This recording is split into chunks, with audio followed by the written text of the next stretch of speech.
Good morning. How are you all today?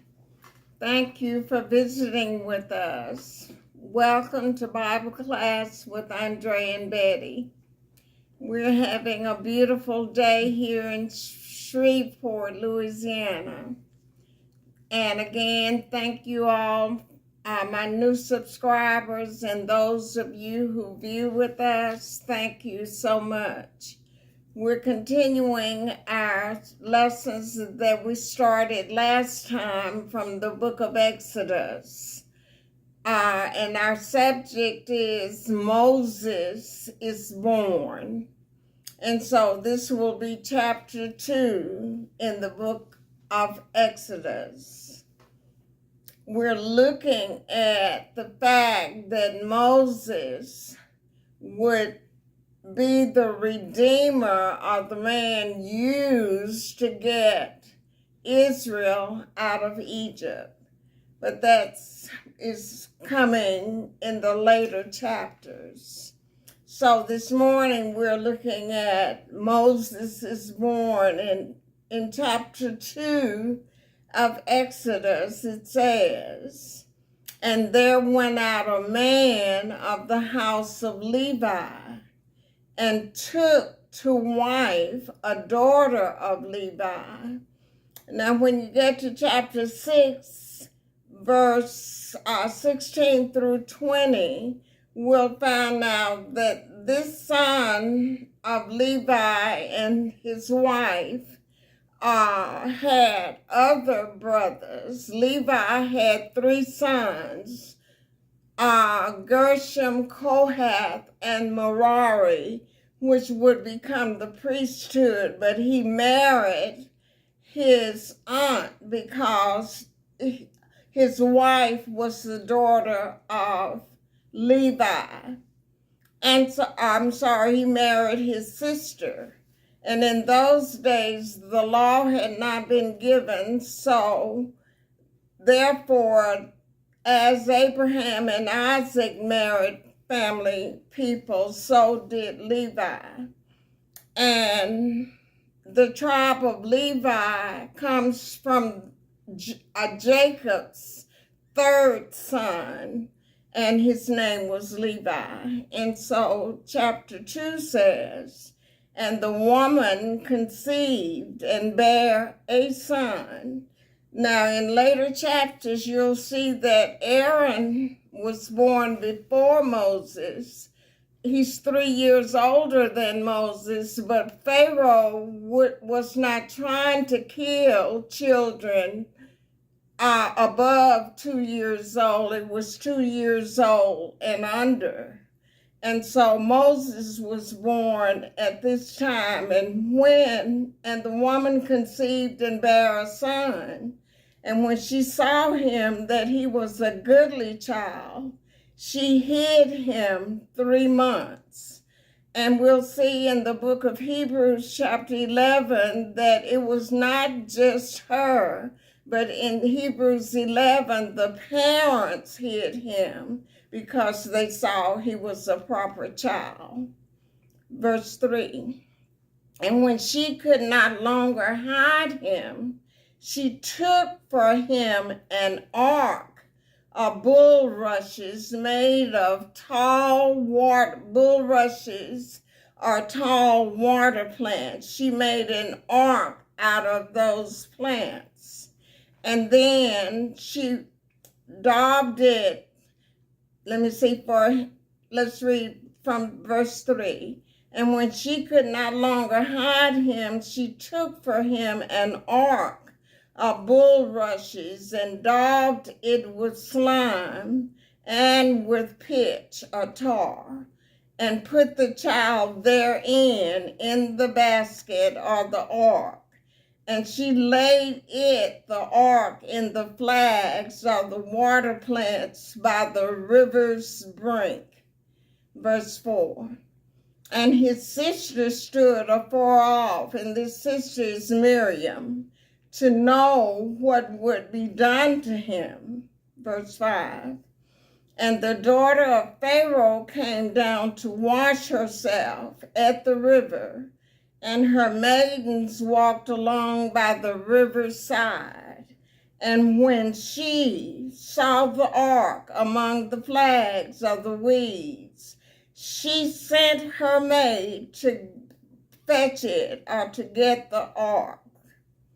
Verse 6, and when she had opened it, so it had a lid on it, when she had opened it, she saw the child, and behold, the babe wept, a little baby.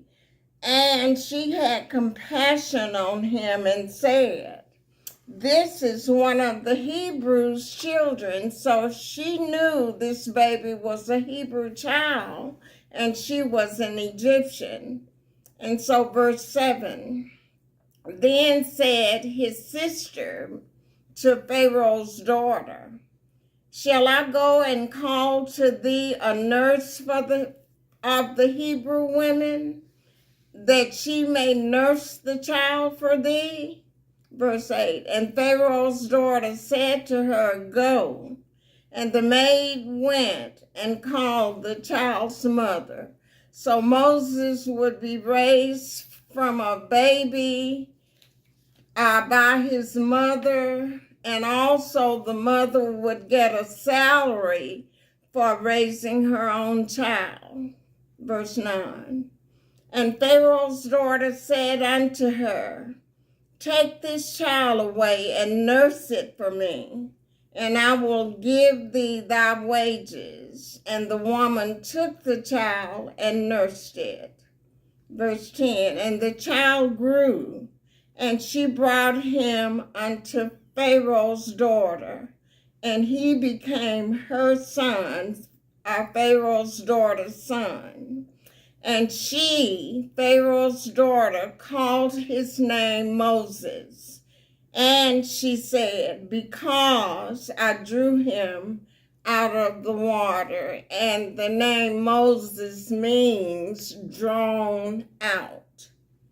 Verse 11, and it came to pass in those days, as Moses was growing up in Egypt, and Acts 7:23 will let us know that this period, those days, Moses was 40 years old at this time.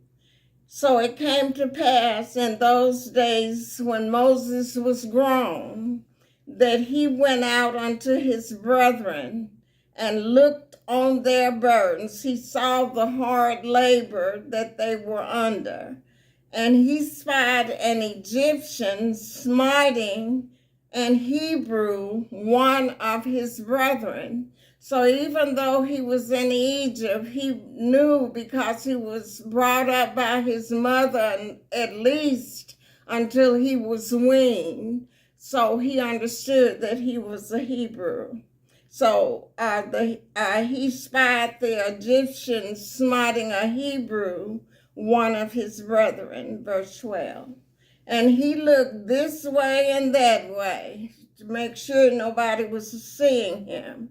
And when he saw that there was no man, he slew or killed the Egyptian and hid him in the sand. Verse 13. And when he went out the second day, behold, two men of the Hebrews strove together. And he said to him that did the wrong, that was wrong, wherefore smitest thou thy fellow? Verse 14. And this Hebrew man said to Moses, who made thee a prince and a judge over us? Intendest thou to kill me as thou killedest the Egyptian? And Moses feared and said, surely this thing is known. So whenever we try to hide something or make sure nobody is looking, if no one else, the eyes of the Lord runs to and fro throughout the whole earth to show himself strong on behalf of those who trust him. And so even though Moses thought nobody saw him, he finds out the second day that this Hebrew man saw what he did to the Egyptian. Verse 15. Now when Pharaoh heard this thing, he sought to slay Moses. But Moses fled from the face of Pharaoh and dwelt in the land of Midian. And he sat down by a well. And so Moses ran, not because he was afraid of Pharaoh, but of the fact that he had his Hebrew brother knew that he had killed this Egyptian. And so Moses fled, verse 16. Now the priest of Midian had 7 daughters, and they came and drew water and filled the troughs to water their father's flock. Verse 17.